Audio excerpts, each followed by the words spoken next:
Salut à tous, ici Envergure en plein marathon médiatique, puisqu'après des mois d'attente, nous y sommes. La draft NBA 2020 est au cœur de l'actualité. Ce sera le 18 novembre, évidemment, on vous donne rendez-vous sur First Team pour la draft en direct et dès le lendemain, pour ceux qui peuvent pas veiller tard la nuit, pour un récap dès l'aube, histoire d'être totalement complet et que personne ne passe à côté de cette draft qu'on a suivie. Ça fait quasiment un an et demi, ça fait un an et demi qu'on suit cette draft. Et donc, ça se passe également sur notre site envergure.co. Vous y trouvez notre mock draft, notre big board, les dernières infos draft dont on va parler là en ce début de podcast. Mais ce podcast-là, il est consacré à un débat: qui aura la meilleure carrière parmi les joueurs de cette draft. Débat pas évident du tout et qui va impliquer d'autres questions très intéressantes. Et pour cela, nos 4 débatteurs sont là: Manu, Ben, Nico, Alan. Salut les gars. Salut Alex. Salut à tous. Salut tout le monde. Je ferai office de Pascal Pro, c'est-à-dire que j'animerai en donnant mon opinion.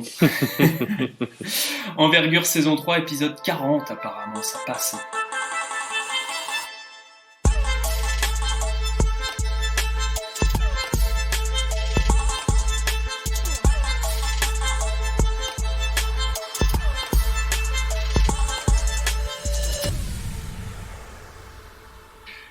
Donc, je vous rappelle quand même vite fait, pour écouter ce podcast, Spotify, Deezer, YouTube, Podcast Addict, Google Podcast, Apple Podcast, Stitcher, j'en oublie plein. Vous vous abonnez, vous nous mettez 5 étoiles si vous voulez. Sinon, vous nous mettez pas de notes, mais au moins vous vous abonnez, comme ça vous avez la petite notif quand il y a un podcast Envergure qui sort, puisque c'est la nouveauté. On n'est plus mélangé avec Ficelle, Poster Dunk et Mismatch, même si c'est des podcasts qu'on vous conseille évidemment, mais on n'est plus dans le même fil, donc vous pouvez recevoir les podcasts que vous voulez parmi les 4 et vous abonner à ceux-ci. Ceci étant dit, avant le débat, on va parler de ces dernières infos sur la draft et je vais faire réagir Ben tout de suite. Depuis le Québec, Killian Hayes n'a workout qu'avec 2 équipes parmi celles du top 10.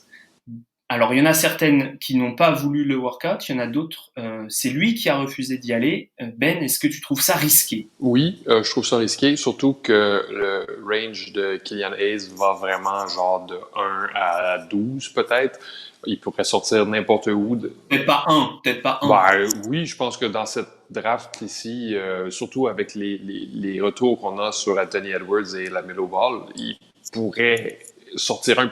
Il pourrait y avoir une récurrence Anthony Bennett et avoir un numéro 1 surprise. Ce ne serait pas le résultat le moins surprenant, disons, mais je ne crois pas que c'est impossible non plus. Mais c'est ça, il pourrait se ramasser à la fin de la loterie aussi. Donc, c'est un beau risque qu'il prend. C'est une belle démonstration de confiance, mais oui, je trouve ça vraiment très risqué. Alan, qu'est-ce que tu penses aussi du fait qu'il y ait des équipes du top 10 qui refusent de s'intéresser ou en tout cas qui ne prennent pas la peine d'aller workout Killian Hayes? Est-ce que tu trouves que c'est dommage puisque les équipes ont le droit de visiter 10 joueurs? Toi, tu l'as dans tes 10 meilleurs joueurs de la draft. Non, moi je suis assez d'accord avec ce que tu dis. Je trouve ça bête que certaines équipes s'intéressent pas à Kylian parce qu'elles auraient déjà du monde à la position. Pour moi, c'est potentiel. Si t'es en bas de la QV, bon, t'as peut-être déjà du monde au poste de meneur, au poste de guard à qui tu veux donner des minutes et sur qui tu veux investir. Mais c'est toujours intéressant d'avoir des informations déjà sur d'autres joueurs. Ça peut être utile à terme si tu peux aller le récupérer, le signer ou des choses comme ça plus tard dans sa carrière de base. Et ensuite, je pense que Cleveland, que des équipes comme ça ne s'intéressent pas à lui, ne semblent pas s'intéresser à lui. Je trouve ça assez dommage parce que ils sont pas non plus d'énormes garanties sur le poste de Killian Hayes. Après, il y a quand même, on le voit dans ce top 10, c'est vrai, 2 ou 3 spots qui semblent vraiment super propices à Hayes, et s'il les a identifiés et qu'il a envie d'aller là-bas, il prend le risque. Oui, c'est ça. Ça peut aussi être faire partie de sa stratégie. Peut-être que c'est pas ça du tout, hein. Mais ça peut faire partie de sa stratégie effectivement. Parmi les équipes qui envoient beaucoup d'écrans de fumée et dont on ne sait pas vraiment ce qu'elles vont faire, Détroit, Manu. Détroit qui semble s'intéresser à Lamelo, qui voudrait trade up. Est-ce que pour toi ça paraît être une bonne idée pour Lamelo, qui apparemment aime bien Détroit aussi, selon les informations qu'on a eues, Détroit qui va être très actif visiblement, en tout cas essayer de l'être en amont et le soir de la draft. Moi, oui, je trouve ça logique parce que c'est une équipe qui est en reconstruction complète. Ils ont besoin de talent, c'est l'un des meilleurs talents, je pense. Il fait partie du top 2 qu'on a identifié depuis un certain moment. Donc non, moi je trouve ça assez logique et surtout si lui aussi a un petit intérêt pour l'équipe, c'est que ça peut. Il y a eu des discussions cohérentes et où il y a eu de la positivité, donc je trouve que c'est intéressant. Absolument. Et donc Détroit qui semblerait vouloir bouger. Ça peut être du trade-up, ça peut être aussi du trade down, c'est-à-dire descendre un petit peu pour essayer d'empiler les assets, même si ça serait étonnant que des équipes lâchent leur choix de draft 2021 qui s'annonce assez qualitative pour un choix 2020. On est à l'abri de rien, évidemment. On peut aussi imaginer d'autres montages un peu financiers sur des futurs choix protégés. Nico, je vais terminer par toi. Ce qu'il y a de sûr, notre troisième info, c'est que Anthony Edwards ne fait pas l'unanimité. Ça confirme ce qu'on avait entendu ailleurs, ce qu'on avait pu lire ici et là sur son background, sur son attitude un peu détendue. Mais on peut quand même corriger, c'est pas son pro day qui l'a fait descendre dans, c'est-à-dire c'est son espèce de workout filmé sur ESPN, etc.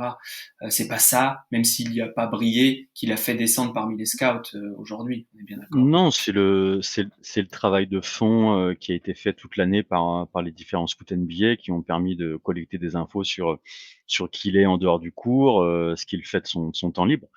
Et apparemment, voilà, il y a des petits. Alors, on parle pas forcément de choses incroyables, mais il y aurait voilà quelques drapeaux jaunes, yellow flag par-ci par-là, qui euh, qui font que la cote baisse un petit peu. Après, c'est le contraire pour Kylian. Moi, les retours que j'ai, c'est que les équipes NBA apprécient sa maturité. Euh, il y a notamment eu quelques retours. Là, je les ai en direct, donc je les lis en direct. Tu couperas si c'est trop chaud.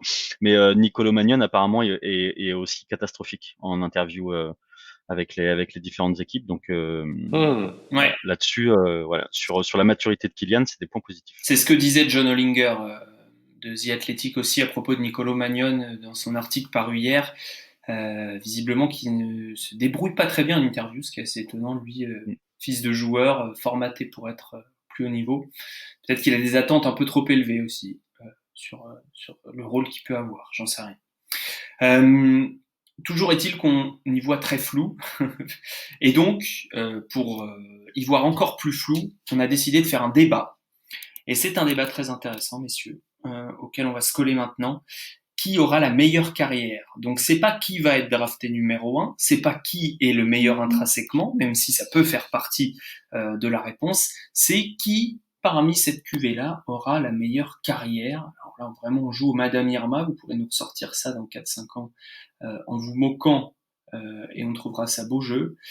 Messieurs, je vous ai demandé de réfléchir à la question évidemment en amont. On va commencer par un tour de table, je vous donne 1 minute chacun. C'est-à-dire que j'ai perdu ma montre, mais je vais mettre un chrono. Je vous donne 1 minute chacun pour me dire qui et pourquoi, vraiment en résumé quoi. C'est faut que ça aille vite. Il faut que ensuite on puisse rebondir dessus, mais c'est le cœur de votre propos. Qui veut commencer? Allez, moi je veux bien commencer. Allez Nico, ta minute Okay. est partie. Alors, je vote pour notre ami Okongwu. Pour quelle raison? Eh bien, parce que il me fait vraiment penser à Bam Adebayo, avec un peu plus de talent offensif, et que je me dis que dans la NBA moderne, son morphotype, son style de jeu, sa capacité à pouvoir switcher sur 3 postes en défense, sa capacité à défendre le cercle, son intelligence, tout ça, ce cocktail-là, font l'intérieur moderne 3.0. Et donc voilà, je mise sur ça pour que Okongwu ait non pas le titre de numéro 1 de la draft, mais la meilleure carrière quand on en reparlera d'ici 5-6 ans. C'est parfait, 53 secondes. Génie, Nico. La barre est haute, messieurs. Qui veut prendre la suite après Onyeka Okongwu, l'intérieur de USC Southern, oula, ça va mal. Southern Carolina. California, merci. Southern California, Ça ouais. va mal, ça va mal. Après Okongwu, qui me proposez-vous? Moi, je peux y aller. Allez Ben, ta minute est partie. J'avais quelques noms sur ma liste, mais je vais vivre, mourir et sous-signer sur le fait que Isaac Okoro, l'ailier d'Auburn, va avoir la meilleure carrière NBA. Pourquoi? Parce que simplement, c'est un joueur qu'on ne pourra pas enlever du plancher. C'est un joueur, non seulement c'est une bête défensivement sur l'homme, mais c'est un joueur qui rend ses coéquipiers meilleurs, non seulement psychologiquement, mais tactiquement sur le terrain. C'est aussi pas quelqu'un qui trace en dehors des lignes, si vous voulez. C'est-à-dire qu'il va rester, il va faire les choses qu'il est capable de faire, puis il va déléguer du côté offensif pour être capable de maximiser les chances de son équipe. Ça va faire en sorte qu'il va se développer vraiment très vite et vraiment très bien, peu importe la situation dans laquelle il va être, ce que j'aime beaucoup. Et le côté, l'attaque va suivre. Je suis convaincu à 100% que l'attaque va suivre chez Isaac Okoro. Donc, il pourrait arriver... Oh. Vraiment Pascal Pro. Ouais, c'est ça. Une minute. C'est comme sur l'équipe. Parfait. Non, mais parfait. J'ai tout dit ce que je voulais dire. Absolument. Isaac Okoro, donc, mourir pour ses idées. Ben, tu disais, Georges Brassens disait, mourir pour des idées, d'accord, mais de mort lente. Alan, tu veux prendre la suite? Pas de souci. Allez, c'est parti. Donc, vu que j'avais mis Okongwu... Tu peux prendre le même, hein, tu as le droit. Non, j'avais un 1A, 1B. Donc, vu que j'avais Okongwu et que je savais que je pense que Nico le prendrait et que je souscris à tout ce qu'il a dit, je vais prendre LaMelo Ball. LaMelo Ball parce que je pense qu'un joueur qui peut initier de l'attaque à haute dose sur pick and roll, ça va être un joueur forcément mis en avant dans la NBA de 2020, où ce que Seth Partnow, le journaliste de The Athletic, a appelé le phénomène d'héliocentrisme, commence de plus en plus à être présent dans les équipes, avec Doncic, Trae Young, ce genre de joueurs-là. Je compare pas LaMelo, je compare le rôle qu'on va lui donner. Et moi, je vois qu'un seul joueur qui peut avoir ce rôle-là dans cette draft, c'est LaMelo. Peut-être Kylian, mais plus LaMelo Ball. Donc, je pense que il va être mis en avant. Et en fait, beaucoup de joueurs parlent d'incertitude. Moi, j'ai beaucoup de certitude en fait sur LaMelo Ball. Je sais ce qu'il va pouvoir faire quand on va le mettre sur un terrain. Il va pouvoir initier de l'attaque, il va pouvoir créer pour les autres. Et je pense que bon, il sera jamais un grand shooter. Je pense pas qu'il a besoin. Ok, c'est bon. C'est bon. C'est rigolo comme jeu pour moi en tout cas. Ouais. Manu, tu vas terminer là-dessus, tu vas conclure, tu vas donc avoir la primeur de l'info la plus fraîche, puisque c'est souvent le recency bias qui prime dans les discussions sur les réseaux sociaux. Vas-y Manu. Donc mes joueurs ont été sélectionnés, mais c'est pas grave. J'avais aussi Okoro comme joueur, je pense, qui aura la meilleure carrière, parce que défensivement, il est déjà prêt, il sait déjà tout faire, et ça, c'est un point ultra positif dans une NBA moderne qui adore ce genre de joueur, la 3&D, et je suis d'accord avec Ben, je vais suivre un peu ce qu'il a dit, sur le fait que je suis pas du tout inquiet non plus sur le fait que son attaque, il va l'améliorer sans trop de problèmes, malgré des pourcentages, notamment au lancer franc assez bas pour un joueur de sa taille, de son gabarit. Je suis persuadé, dans un cadre NBA, il va totalement être prêt à travailler et à montrer au fil des années des progrès immenses en attaque. Il va devenir peut-être pas l'un des meilleurs attaquants du monde, mais il va limiter la casse et il va tout casser. Ouais, c'est-à-dire que en tout cas, mieux que ses camarades de draft. Parfait Manu, en dessous de la minute aussi. Messieurs, j'aimerais savoir, et là vous prenez la parole qui vous voulez, d'abord sur quels critères on se base pour réfléchir à une telle question. Vous y avez touché un petit peu lors de cette minute d'introduction, mais sur quels critères vous vous basez en fait pour construire votre argumentation dans votre tête, et ça marche aussi quand vous faites votre big board, c'est-à-dire qui vous estimez être le plus haut potentiel disponible. Euh, voilà. Est-ce que, par exemple, Nico, est-ce que Okongwu, pour toi, c'est le plus haut potentiel aussi?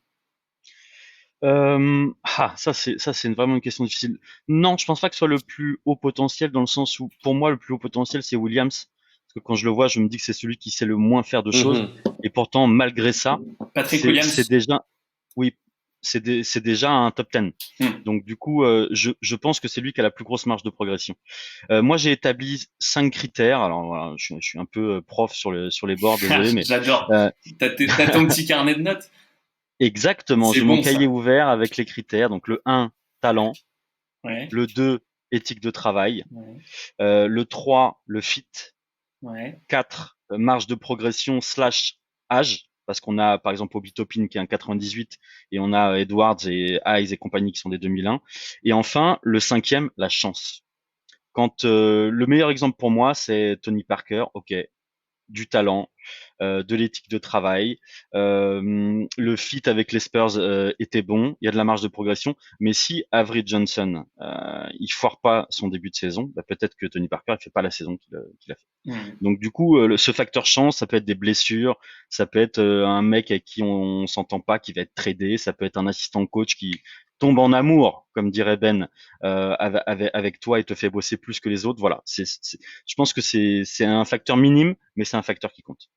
Les autres sur les critères, est-ce que vous avez un ordre différent? C'est-à-dire un critère qui serait plus important dans votre liste? Ouais, Allez-y.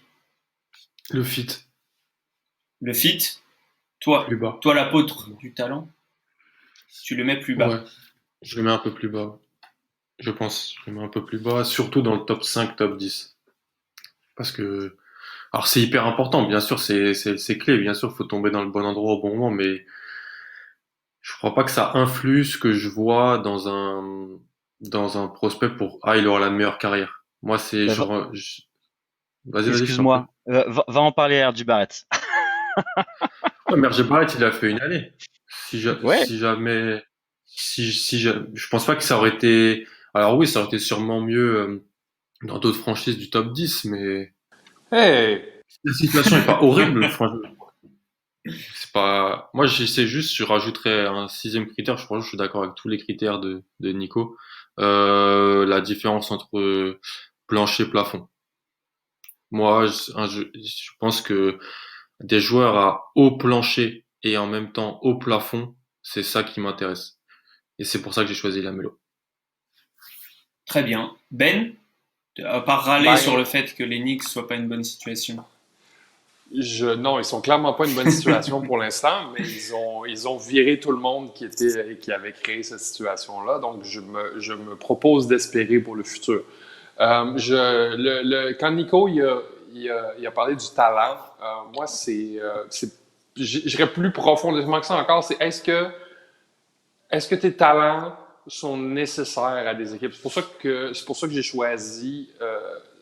choisi Isaac Okoro pour avoir la meilleure carrière, parce que sa défense va être nécessaire à absolument quiconque, donc va optimiser son potentiel dans à peu près toutes les situations. C'est-à-dire qu'on aura besoin de lui pour avoir des stops puis limiter l'hémorragie soir après soir. Ça va lui donner beaucoup, beaucoup de répétitions. Puis pour un bosseur à l'éthique de travail réputé pour être à la limite du psychotique, ces répétitions-là vont se transformer en talent, vont bâtir un joueur qui est, je crois, avec un potentiel vraiment très, très intéressant. Ce qui est intéressant, c'est quand même que vous m'avez tous cité un numéro 1 différent de celui de votre big board, à part Alan.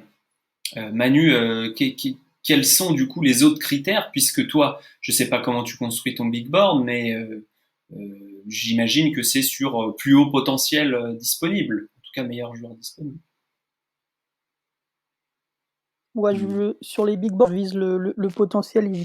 Je fais selon moi lequel joueur dans les 5 ans, dans les 5 ans à venir sera un vrai bon joueur. Et, et voilà. Après, je suis assez d'accord. Pour moi, j'ai l'upside aussi en catégorie. J'ai le fit normal. Comme Nico, le retour hors terrain, je trouve que c'est quand même aussi important que ce qu'on peut voir sur le terrain. Et j'attache beaucoup d'attention au fait si le joueur comprend le jeu, s'il n'est pas perdu sur le terrain, s'il fait les bonnes choses au bon moment. Je trouve que ça, c'est très important aussi de comprendre ce qu'il fait et pas forcément juste suivre des consignes et pour pouvoir rentrer dans des cases. Une sorte d'une case instinct un peu. Ça va avec un peu le talent, mais case instinct. C'est intéressant. Qui vous avez, si je prends les numéros 1 de vos boards, vous avez quasiment tous Anthony Edwards. Il n'y en a aucun ici qui croit qu'Anthony Edwards aura la meilleure carrière de cette draft. Pourquoi? Ben et Alan ont la mélo. Je crois qu'il n'aura pas la meilleure carrière. Je crois qu'il va avoir une carrière un peu à l'image de de sa personne, c'est-à-dire qu'il va flotter entre l'excellence et être juste un peu bien, juste être un positif la plupart des soirs. Il y a une question de fit là-dedans. Je pense qu'à Minnesota, il n'aura pas énormément. S'il fait drafter à Minnesota, bien sûr, il n'aura pas énormément de responsabilités à l'attaque au départ. Tout va être géré par Karl Anthony Towns et D'Angelo Russell. Et je crois qu'il va s'y plaire. Je crois qu'il va s'y plaire là-dedans et qu'il va accepter un peu de performer un peu moins qu'il ne l'aurait dû. Si on regarde les meilleurs joueurs de chaque draft, qui a eu la meilleure joueur dans chaque draft, la meilleure carrière, pardon, dans chaque draft, est-ce que vous arrivez à noter des points communs entre les meilleurs joueurs NBA à part le talent? L'initiation d'attaque. Vas-y, Alan. Si on regarde, pour moi, dans les dernières, 2016 est un petit peu dur c'est un peu tôt jauger peut-être. Encore, ouais. À jauger encore, mais moi je trouve que c'est les joueurs capables d'initier de l'attaque. Franchement, on est dans je souscris à tout ce qui est dit sur Okoro Okongwu. Le problème, c'est que ça sera pour moi jamais un des deux meilleurs joueurs d'une équipe qui peut viser le titre.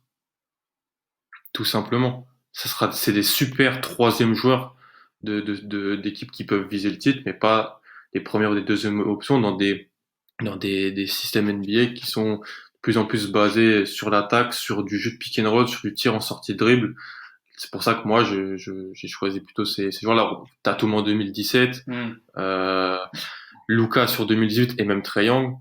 Même s'il n'a pas encore gagné, il a pas gagné son équipe, il est quand même à la base quand il est sur le terrain d'un des plus gros ratings offensifs de la NBA. Donc, c'est pour ça que je me base un peu sur ça et que ça Alan, peut. Ouais, dis-moi. Alors, du coup, est-ce que Adebayo était dans les deux meilleurs joueurs de Miami pendant les playoffs? C'est différent. Non, ok. Est-ce que Anthony Davis était dans les deux meilleurs joueurs des Lakers? Anthony Davis, c'est le meilleur pivot. Il y a aucun joueur qu'on peut comparer à Anthony Davis dans la décennie 2010. C'est un cheat code complet. Ok, si tu veux, mais je viens de te donner deux contre-exemples à ce que tu viens de dire. Donc, c'est les deux finalistes. Adebayo peut-être. Anthony Davis, c'est toujours le contre-exemple qu'on donne tout le temps. Alors regardez le small ball, finalement ça marche pas. Regardez ce qu'a fait Anthony Davis. Mais il n'y a pas deux Anthony Davis en fait. Adebayo, je suis d'accord, c'est le deuxième meilleur joueur de Miami sur la campagne de playoffs. Là, oui, t'as raison. Et j'avais un autre contre-exemple. Il me semble que la meilleure équipe de l'histoire récente, c'est Golden State avec Kevin Durant, mais sans Kevin Durant, ils ont gagné un titre. Ni Klay Thompson, ni Draymond Green ne semblent rentrer dans tes critères d'initiateur. C'est vrai. Mais il y a peut-être le meilleur shooter à 3 points sortie de dribble de tous les temps dans cette équipe-là. C'est ça. Donc moi, j'aurais plus dit, quand j'ai réfléchi à la question, j'aurais dit un skill. Alors, ce qui amène du coup souvent à être l'initiateur, mais une capacité élite, c'est-à-dire être le meilleur à quelque chose. Ça peut être le meilleur en drive, pénétration, comme l'a été LeBron et peut-être qu'il l'est encore sur des années. Ça peut être le meilleur en pull-up, comme l'a été Curry ou l'a été Durant. Et ça peut être aussi le meilleur. Alors Klay Thompson, il est en concurrence avec Kawhi pour savoir qui a eu la meilleure carrière des deux. Pour le moment, leur carrière n'est pas finie. Ils étaient dans la même draft en 2011. Et je suis sur la draft 2010 là, entre John Wall, il y en a, je vais rajouter, c'est de la provocation. Entre John Wall, Derek Favors, James Cousins, Greg Monroe, Gordon Hayward et Paul George. Qui a eu la meilleure carrière? Paul George. Je dirais Paul George aussi. Ok. Et Pareil. le deuxième, on peut dire John Wall, si on enlève la blessure? Non? Bon, je suis parti un peu loin. Gordon Hayward. Gordon Hayward. Peut-être. Je dis ça avec bien des réserves. Peut-être Moi, je Alfaro mettrais Caminu. presque Hein. plus Demarcus Cousins. En tout cas, si quelqu'un a des nouvelles de Cole Aldrich et de Ah là Xavier là, Henry, Cole n'hésite pas. Aldrich, incroyable. Cole Aldrich passe beaucoup trop de temps sur Twitter ces temps-ci à pourfendre ses haters. Qui vient de Kansas, ta fac préférée, Ben. Ouais. Pour les anglophones, je vous renvoie vers un super article que Ben a écrit, qui n'est pas sur notre site, mais qui est sur... Comment il s'appelle le site, Ben?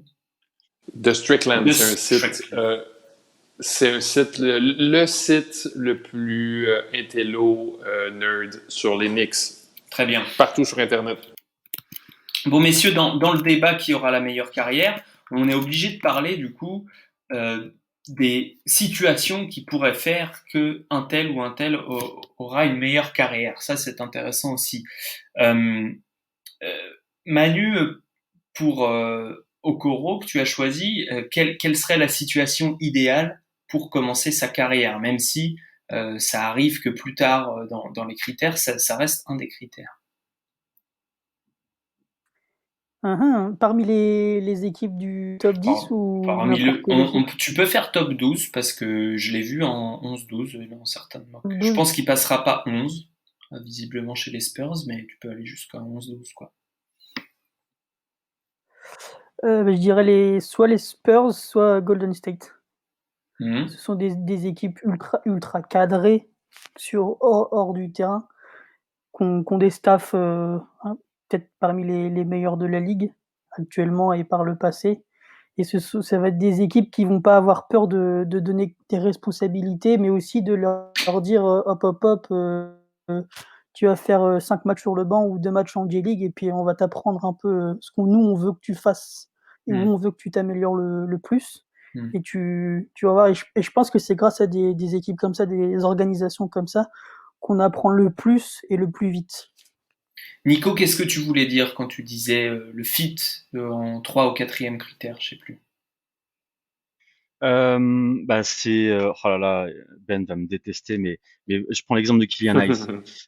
Si Kylian Hayes est drafté par les Knicks, tu penses pas qu'il aura une moins bonne carrière que s'il est drafté par les Pistons? Il peut changer de club au bout de 3 ans et avoir une super carrière s'il est vraiment si fort.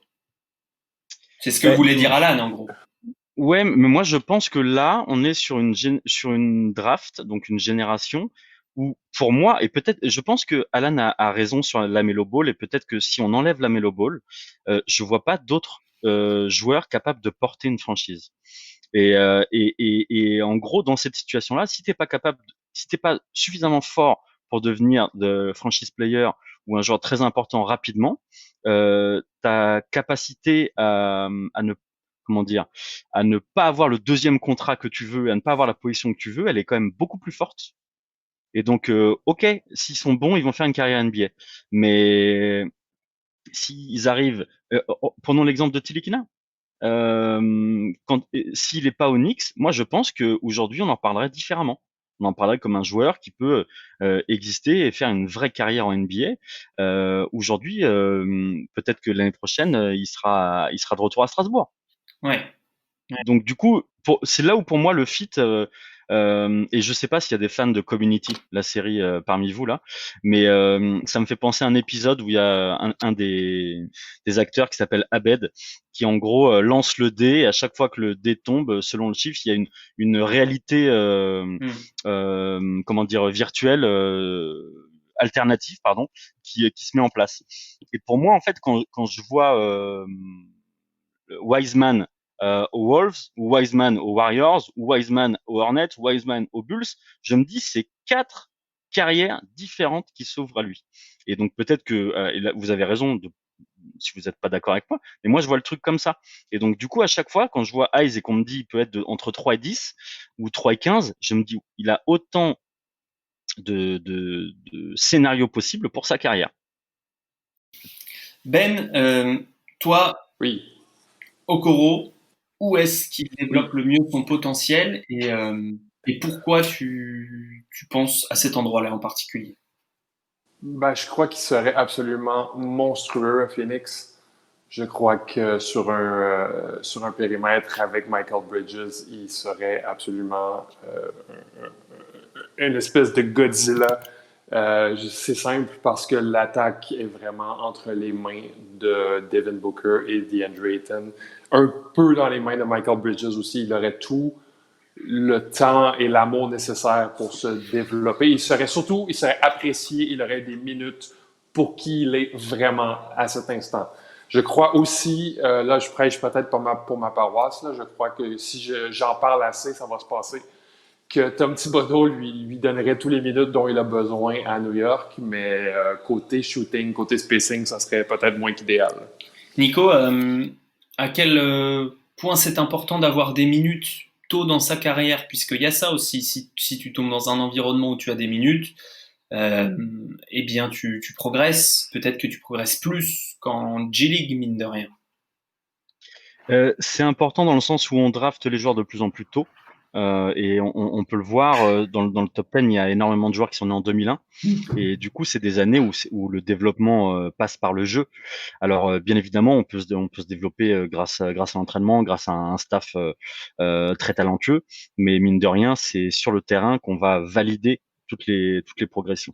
Donc, du coup, avoir des minutes, c'est l'assurance de continuer à progresser puisque c'est des joueurs qui vont être draftés pour finir leur post-formation. Ils vont pas arriver, à part Obi-Toppin, il y en a pas beaucoup de ceux dont on parle dans le top 15 qui sont quasiment des produits finis. Il y a Alan, tu étais d'accord avec les critères. Est-ce que tu as pris en compte aussi, je te pose la question à toi puisque tu as choisi la mélo, l'éthique de travail, environnement du joueur, etc. L'environnement n'est pas forcément négatif pour la mélo, malgré ce qu'on peut penser. Il a quand même grandi avec quelqu'un qui lui mettait un ballon de basket dans la main et qui le poussait à être meilleur. Mais il y a ce côté, a-t-il envie, a-t-il la grinta pour gagner? Ouais, bien sûr que ça doit rentrer en jeu. Après, même si voilà, on essaie de s'informer sur les réseaux sociaux, on essaie de s'informer comme on peut. En vrai, moi, j'étais pas dans le vestiaire d'Illawarra et je suis pas auprès de la Melo Ball depuis en 2020 pour le voir s'entraîner. Comme j'étais dans le vestiaire d'aucune équipe de NCAA et auprès d'aucun joueur, donc bien sûr que ça doit prendre en compte, mais pour moi, c'est quelque chose que moi je trouve difficilement mesurable. Enfin, bien sûr, je peux le penser, mais j'ai pas vraiment de choses auxquelles me rattacher à part, bah oui, bien sûr, ce qui sort, les bruits, les infos, les rumeurs, et il faut en prendre compte. Mais c'est vrai que en fait, c'est super compliqué parce que c'est important, c'est clé, l'extérieur, l'entourage, le mindset d'un joueur dans le fait qu'il va réussir à avoir là, une très bonne carrière en NBA. Mais en même temps, je trouve que c'est difficilement mesurable, palpable, en gros. Donc, c'est compliqué. C'est pour ça que voilà, il y a beaucoup de choses qui sortent sur la mélo, des involtes en interview, un peu je m'en foutiste par moment. Mais j'ai décidé De dans mourir cette avec classe, tes idées, toi ouais, aussi. dans cette classe de draft là, de 2020, il y a pas un autre joueur que j'avais un petit peu, il y avait Okonkwo, où je pense qu'il a fait une très très belle carrière NBA, mais j'ai décidé, voilà, bah, de faire avec ce que j'ai vu sur le terrain avec la Melo. Manu, qui sont les autres membres de ton top 3? Tu avais dit Okoro, tu as qui d'autre? Comment ça, mon top 3? Que veux-tu savoir? Si tu devais faire un top 3 des meilleures carrières, pardon. Ah, J'avais Okoro, Okongwu et pas forcément de top 3, enfin de D'accord. troisième. Pas forcément de Pour moi, troisième. c'est les deux, Les deux vraiment évidents. les deux que je... Ouais. Les deux OK. Ben, Oui. est-ce que toi, tu as un podium? Oui, j'avais 5 joueurs, en fait. Oula. J'avais un top 5. Attends. J'avais Okoro, Okongwu, Kyra Lewis, surtout si Kyra Lewis tombe un peu à la draft et tombe dans une situation un peu plus saine. Je crois qu'il peut devenir le type de joueur à se taper un 20 points par match. Tyrese Maxey, qui je crois va être un joueur d'utilité, mais un joueur de championnat. Je crois que Tyrese Maxey va se retrouver avec plusieurs bagues, peut-être des bagues d'équipes différentes, mais plusieurs bagues. Oh non, Ben. Non, mais je dis pas que c'est un joueur étoile. Je dis que ça va être une espèce de super substitut que toutes les équipes avec une mentalité gagnante vont vouloir avoir dans son équipe. Donc, c'est peut-être pas la meilleure carrière statistique, mais peut-être la carrière la plus couronnée de succès. Il y a des chances que ce soit Tyrese Maxey. Le dernier nom que j'ai dans ma liste, c'est un peu la plus grosse intrigue de la draft, c'est Alexei Pokusevski. Le truc qui m'intrigue avec Pokusevski, c'est qu'il sait faire beaucoup de choses. Un des trucs qui m'avait fait lever des red flags avec Dragon Bender il y a quelques années, c'est que la seule chose qu'on voyait de lui, c'est qu'il prenait des 3 points dans le garbage time dans la Ligue israélienne. Pokusevski a beaucoup joué cette année et il sait faire beaucoup de choses. Il s'est shooté, il s'est drivé, il s'est passé. Il est capable de défendre. Il a beaucoup joué en D2 grec. Hein. Son physique... Il n'y a que des petits choses dans ce championnat. Son physique est vraiment un gros point d'interrogation. Mais un gars qui sait tout faire comme ça, s'il prend le physique, s'il prend le pas physiquement en NBA, il va avoir une magnifique carrière, je crois. Sur les mêmes critères on parlait de... Vas-y, Nico. Maintenant, Alex, c'est pour dire une connerie, mais on parlait de fit, du coup, tu vois, moi, si j'avais été drafté par une équipe des deux Grecs, ça se trouve, j'aurais fait quelque chose dans le basket. C'est ça. Et on précise pour ceux qui sont pas, qui connaissent pas grand chose au Canada, joueur étoilé, ça veut dire un All-Star. Oui, c'est vrai. C'est vrai, on pense pas toujours à faire mais qu'est-ce qui t'a fait réagir aussi fort sur Tyrese Maxey, hein? Je suis curieux. Non, c'est ton amour pour lui.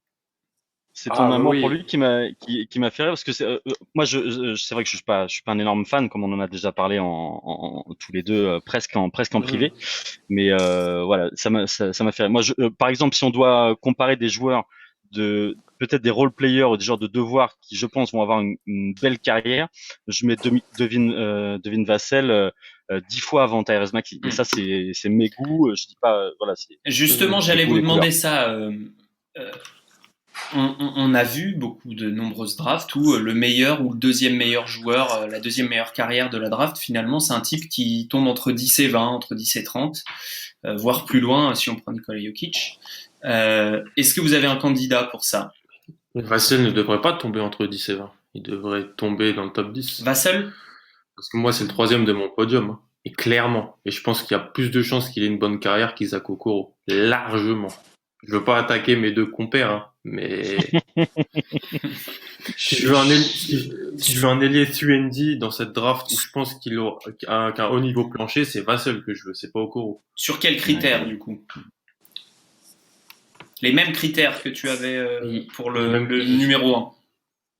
Ouais, et puis non, mais surtout si en fait on me vend, si ce qu'on met en avant avec Isaac Okoro, c'est la défense. Devin Vassell est un excellent défenseur. Il est juste pas le meilleur de cette draft parce qu'il y a Okoro devant. Par contre, c'est un joueur qui a plus de 40% à 3 points, c'est un plus gros volume que Isaac Okoro. Maintenant. Et qui a des flashs d'initiation d'attaque et de pull-up. Ouais, mais... Oui, vas-y. Non, mais donc c'est le troisième de mon podium. C'est Lamelo, Okongwu et Devin Vassell. Je pense que Devin Vassell peut avoir vraiment une carrière de UND à 18 points par match, défendre et être un vrai bon joueur d'équipe, d'une équipe qui gagne. C'est très possible. C'est vraiment genre dans les possibilités. La seule chose qui m'inquiète pour Devin Vassell, c'est que pour moi, c'est beaucoup plus un produit fini qu'un Isaac Okoro ou qu'un Onyeka Okongwu. Je crois que physiquement, surtout, il est quand même plus vieux. Il y a 20 ans. C'est en 2000. Oui, il est né en 99. Ouais, je crois que ouais, 99, je crois qu'il physiquement, c'est un très bon défenseur, mais je crois qu'il va pas être potentiellement le meilleur défenseur de son équipe parce qu'il lui manque un peu de viande sur le corps. Mais oui, c'est une possibilité, c'est un outcome vraiment très possible que ce soit Devin Vassell qui ait la meilleure carrière. Je dis des bêtises, c'est Aaron Nesmith qui est né en 99. Vassell, c'est un 2000. Ok.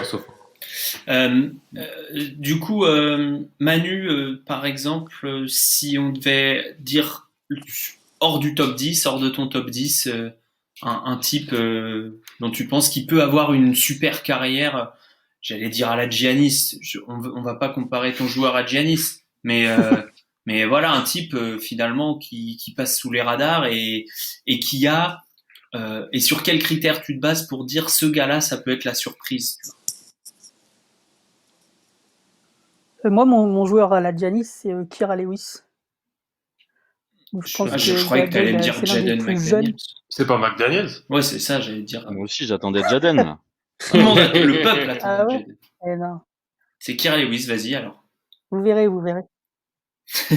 Ouais, parce que c'est l'un des plus jeunes de la draft. Il a 2 saisons dans les jambes pleines quasiment, avec des flashs offensifs assez incroyables. Et je pense que juste parce qu'il est pas trop dedans en défense, où il est un peu underrated. Et je trouve s'il a dans le bon fit, l'équipe qui sait le cajoler, je pense qu'il peut avoir une très très bonne carrière de limite de très bon 6e homme, 7e homme, quoi. Un peu. Je parle pas de carrière, mais ni de talent, mais un peu un rôle à la Ginobili, en fait. Quelqu'un qui va être capable comme ça de mener une seconde unit, mais qui est au bord d'être titulaire dans une équipe playoff. Intéressant. Intéressant, Alan, est-ce que tu as un candidat on va pas prendre Vassell, vraiment le Dark Horse. Kira Lewis, moi, oui, parce qu'il est dans mon top 5 maintenant, dans mon dernier board teasing. Mais je dirais Tyrell Terry. Ouais, Tyrell Terry, parce que moi, un meneur de 19 ans qui joue du pick and roll, très bon passeur et qui tire en sortie de dribble, je pense que c'est quelqu'un qui va avoir des minutes en NBA, en fait. Et un joueur qui a, dans la Pac-12, a plus de 40% au tir à 3 points sur un bon volume de tir avec du sortie de dribble. Peyton Pritchard. Ouais. Pas le même âge, malheureusement. Mais ouais, je pourrais mettre une petite pièce sur Tyrell Terry, parce que, en fait, les autres joueurs qui partiraient entre 10 et 20, comme tu as dit, si je crois vraiment à eux pour une carrière, je les ai dans mon top 10, donc ce serait pas vraiment les dire. Très pas honnête, Terry, il est au bord du top 10, donc c'est pour ça. Nico et Ben, est-ce que vous avez des dark horse comme ça? J'entendais Patrick Williams, un écho comme ça. Patrick Williams. Ouais, mais Patrick Williams sera dans le top 10 a priori. Il sera dans le top 10 de la draft. Ouais. Mais pour moi, si tu cherches un Giannis, c'est-à-dire le genre de joueur où on se pose plein de questions et qui peut devenir un truc incroyable, vous parliez d'Alexei Pokusevski, il a effectivement un plafond qui est assez hallucinant parce que il a le skill set d'un guard en ayant la taille d'un immeuble. Donc forcément, ça peut être une grosse surprise. Et il est sûr et certain qu'il y a tellement de points d'interrogation autour de lui qu'il sera pas drafté très haut. Après le deuxième, c'est un de mes chouchous, je suis obligé de le placer, Leandro Bolmaro. J'adore le corps, la mentalité, le skill set. Voilà, je me dis que ça peut être un vrai style aussi dans cette draft. Est-ce que à ce moment-là, un mauvais début de saison avec Barcelone.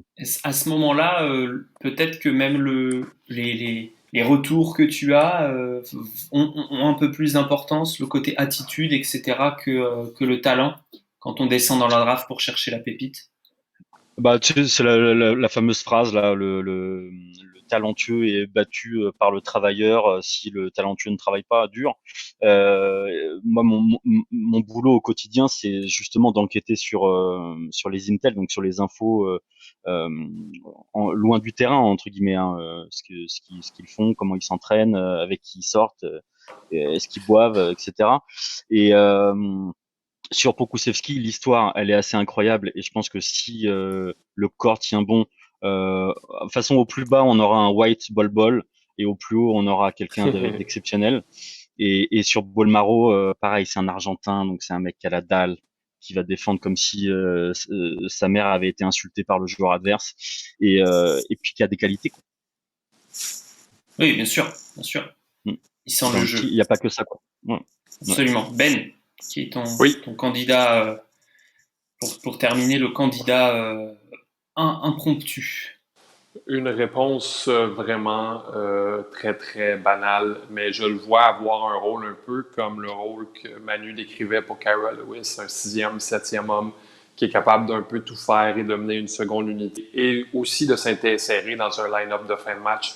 Desmond Bane de TCU. Desmond Bane qui est un produit fini. Et je pense j'aime beaucoup la comparaison que tout le monde fait avec Malcolm Brogdon parce qu'il a des skills qui vont être immédiatement applicables à la NBA. Il va être immédiatement un facteur, je crois. Moi-même, je n'aime pas les comparaisons, mais cette comparaison, je l'adore. Je ne peux plus me l'enlever de la tête. Même. Moi non plus. C'est fou. Je pense que j'aurais choisi Patrick Williams en 1 pour tenter de faire l'original. Et que en surprise, je pense que j'aurais pris R.J. Hampton, qui pourrait être dans le top 10. Mais R.J. Hampton, s'il travaille bien, voilà quoi. Il va... En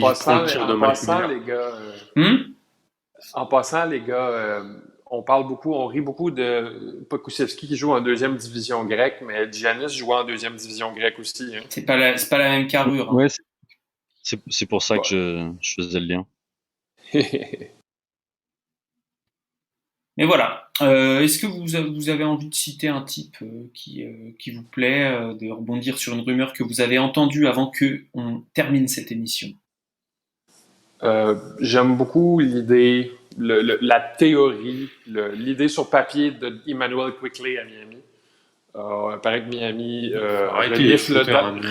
renifle dans sa direction, mais je crois que s'il y a un endroit où est-ce qu'il pourrait devenir plus que ce que je vois présentement, lui, c'est la balle. T'es d'accord, Alan? Ce serait extrêmement problématique pour les équipes de l'Est. S'ils arrivent à en faire spécialiste du tir, parce que pour moi c'est pas plus que ça, je pense, en NBA, mais spécialiste du tir qui peut l'être. Non, moi la rumeur qui m'intéresse, c'est est-ce que Boston veut vraiment monter avec Atlanta pour aller chercher au Congo? Enfin, ça sort de partout. Elle t'intéresse par intérêt aussi. Exactement, mais elle pourrait être extrêmement intéressante, je trouve, personnellement. Absolument. Et moi, j'ai pas de bruit, mais je voudrais juste rebondir. Je comprends pas le topping bashing. Donc, si vous pouviez me l'expliquer en 2 minutes, là, je vois que tous les fans de toutes les équipes défoncent Obi Toppin. Non, pas tous. Expliquez-moi pourquoi déjà. En 1 minute, s'il vous plaît. Parce qu'il défend pas. Les gens de l'Ohio. Une grande majorité. Parce qu'il défend pas. Voilà. Parce qu'il défend pas. Je te le résume. Je le résume comme Mike Schmitz là, ou Givoni l'a résumé. Okay, non. Bon, Anthony Edwards défend pas non plus, ça a pas l'air de gagner. C'est un intérieur, c'est un peu plus oui, mais Anthony Edwards, on a vu qu'il pouvait le faire. Obi Toppin, on a peur qu'il ne puisse pas le faire. C'est ça la différence. C'est-à-dire que... il a l'âge, il a 35 ans déjà. Obi Toppin va chercher ses enfants à l'école, il faut le savoir. Enfin. Je pense que les images de sa défense sur pick and roll, elles ont fait peur aux gens. Mais moi aussi, je trouve qu'on est trop dur parce que un type qui peut être Rookie of the Year, forcément, tu peux en faire quelque chose dans un effectif qui gagne. Hein. Attention. Les gens étaient moins durs avec John Collins, mais John Collins, il peut pas défendre contre une chaise. Bien sûr, mais c'est la comparaison idéale, John Collins et Obi Toppin. Est-ce que tu veux, c'est ce que je disais, est-ce que tu veux avoir John Collins dans ton équipe pour aller loin en playoff? Je suis pas sûr. Non, moi je préfère te prendre toi que John Collins, ça c'est sûr et certain. Tu m'as pas vu jouer au basket alors. Et même, en fait, c'est tellement insupportable d'avoir un joueur comme ça où tu te dis, il joue au handball, quoi. Il a envie de s'asseoir sur le banc à chaque fois que son équipe défend. C'est insupportable. Mais effectivement, il y a beaucoup de personnes qui pensent ça.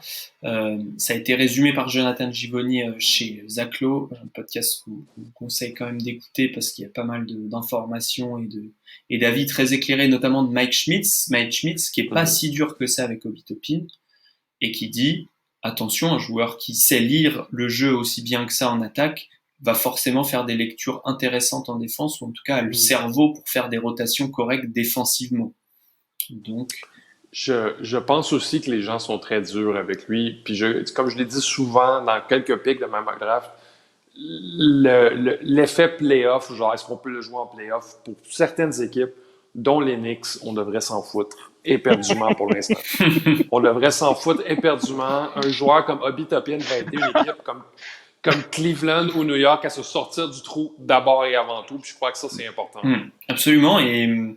Et quand il y a un joueur qui intéresse, puisqu'il n'y a pas que Cleveland qui a workout Obi Toppin, il y a au moins Chicago, Golden State et Charlotte, il me semble. Je peux vous confirmer que New York l'a workout aussi. New York, quand il y a autant d'équipes du top 10, c'est pas que des front office de lumière, mais ça veut dire qu'il y a énormément de scouts qui sont intéressés. Ils ont que 10 choix pour workout. Ça veut dire quelque chose. Ça veut dire qu'il y a un consensus sur le fait que le gars peut être utile et bon. Moi, je prends les paris. Hein. Je monte. Je suis seul pour l'instant dans le train, mais j'adore ce joueur. Et tu l'as pas cité. Il sera pas une blague. Tu l'as pas cité dans ton top 3. Ouais, c'est vrai, Alan joue depuis le début de la saison. J'aime beaucoup. Après, effectivement, c'est peut-être le seul joueur qui défend pas que j'aime. Je sais pas pourquoi, mais ce que je vois de lui en attaque me fait parfois oublier que lui aussi en défense, c'est pas trop son truc. Un peu comme Lamelo avec Alan. C'est ça. Messieurs, je vous remercie. Et on se donne rendez-vous très vite. On va refaire un podcast quand même juste avant, peut-être qui sortira un jour ou deux avant la draft, pour parler vraiment des dernières infos / rumeurs / rapports extérieurs qu'on a pu entendre ou lire ici et là, réagir à tout ça. On vous retrouve évidemment, on vous le redit, chez la First Team sur Twitch en direct le soir de la draft. On compte sur vous pour être avec nous. Et d'ici là, vous avez tous les scouting reports disponibles sur notre site envergure.co. C'est un régal. Salut tout le monde, ciao.